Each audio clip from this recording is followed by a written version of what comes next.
J'ai créé cette page Facebook il y a une quinzaine d'années, donc elle est assez connue, elle a beaucoup de followers. Et il se trouve que certaines personnes se disent mais c'est mon neveu ça. Au cimetière de la Croix-Rousse, ce matin, une nouvelle cérémonie.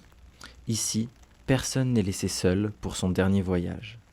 Depuis 22 ans, le collectif Les Morts sans Toit accompagne les défunts sans famille.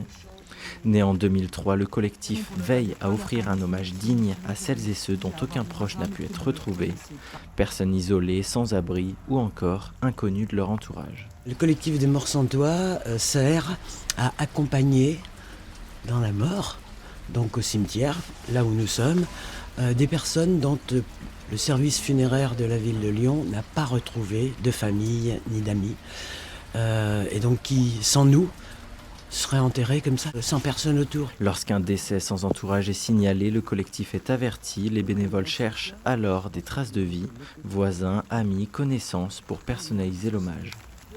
Leur page Facebook est aussi devenue un outil essentiel. À plusieurs reprises, elle a permis de retrouver des familles, parfois juste à temps, pour dire au revoir. Si nous ne savons pas si la personne était croyante, ce qui était le cas aujourd'hui, on ne connaissait rien de lui, on a téléphoné à ses voisins, personne ne le connaissait.